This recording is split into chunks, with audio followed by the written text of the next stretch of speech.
The first time my mother said it, she didn't raise her voice. You don't help the family, you don't eat with the family. She said it while passing the mashed potatoes across the table like it was a proverb. Something wholesome. Something earned. We were in my dining room. My house. The colonial I bought 3 years ago outside Columbus, Ohio. Mortgage under my name. Deed under my name. Property taxes under my name. The dining room still had the paint color I picked out on a Tuesday afternoon when I left work early to meet the inspector. My mother never liked the shade. Too cool, she'd said.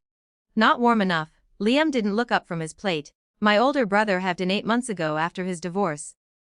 Temporary. We'd agreed. He needed stability. Mom insisted she'd come too, just to help him transition. She'd sold her condo quickly, too quickly, I thought at the time. But I didn't argue.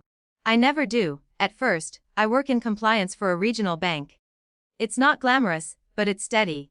I've learned something in that job. Most disasters don't explode. They accumulate paperwork. Dinner that night felt like paperwork stacking. The conversation drifted from Liam's job search. Still, exploring options. To the house itself. The upstairs bathroom, the closet space, the fact that the master suite had so much room going to waste. You work all the time, Claire. Mom said lightly. Liam needs space to regroup. You could take the guest room. It's temporary. Temporary has a way of hardening. I folded my napkin carefully. The guest room doesn't have a bathroom. It's not forever, she replied. Then that line again. Softer this time. You don't help the family, you don't eat with the family. There was something transactional in it. Contribution equals belonging. Sacrifice equals worth. Liam cleared his throat. I don't want to cause issues. But he didn't refuse the room. I'd heard them earlier that afternoon. I was in my office on a call when their voices carried down the hallway. My name said like an inconvenience. Words like, she owes us. And, it's only fair. Mom had even mentioned rearranging furniture while I was at work. That was the moment something shifted. Not dramatically. Just a quiet tightening in my chest. Because I had prepared for this. 3 months after they moved in, I met with a property attorney downtown. I told him I wanted something simple, an occupancy agreement. Not a lease. Just terms. 30 days notice. Acknowledgement that they were guests, not co-owners. He didn't seem surprised. Family situations get complicated. He said as he printed the document on firm letterhead. I had them both sign it the week they arrived. Mom rolled her eyes but signed. Liam barely read it. That blue folder had been sitting in the top drawer of my desk ever since. Back at the table. I didn't argue. I didn't defend. I stood up. The room went quiet in that way families recognize as escalation.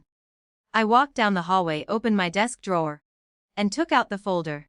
When I returned, I didn't slam it down.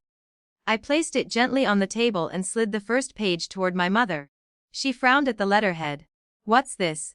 The occupancy agreement you both signed, I said. And a copy of the deed. Liam's fork paused midair. I'm not moving out of my bedroom. I continued. My voice sounded steadier than I felt. And no one is rearranging anything while I'm at work. If that happens, I'll consider it a violation of the agreement. Mom blinked. Violation. The agreement states that changes to the property without owner consent terminate the arrangement. 30 days notice. The word owner sat between us like a third person. For a moment, I thought she might laugh. Or shout. Instead, she recalculated. You'd evict your own family, she asked. I shook my head. I'd enforce a document you both signed. Silence spread, not theatrical. Just heavy. Liam finally spoke. Mom, it's fine. I don't need the master. It wasn't noble, it was cautious. Mom looked from him to me. Something unfamiliar flickered in her expression. Not anger. Recognition. You planned this, she said quietly. I prepared, I replied. That was the turning point, not loud, not dramatic. Just the moment she understood she couldn't override paperwork with guilt. Dinner dissolved after that. Plates half finished. Chairs scraping back. Later, I sat alone at the kitchen island with a reheated portion of what we hadn't eaten. The house felt different. Not warmer. Not colder. Just clearer. Upstairs, I heard the murmur of their conversation behind a closed door. I didn't celebrate. There was no satisfaction in it. Only a steadying. In the following weeks, things changed suddenly. Liam found a short-term rental across town. Mom began browsing listings for apartments near her church. There were no apologies. No family meeting to reset dynamics. But there were no more discussions about my bedroom. On the day Liam moved out, he paused in the driveway. "You didn't have to go that far," he said. "I didn't," I answered. "That's the point." After they left, the house was quiet in a way I hadn't experienced since buying it. I walked into the master bedroom and sat on the edge of the bed. I didn't feel triumphant. I felt anchored. Preparedness hadn't destroyed my family. It had simply drawn a line where one had never existed. My mother still calls. Our conversations are polite. Measured. There's an awareness now, of ownership. Of boundaries. And at Thanksgiving this year, when she said grace at her new apartment, she added a different line. "Thank you for the roof over our heads." It wasn't an apology, but it was acknowledgement, and that was enough.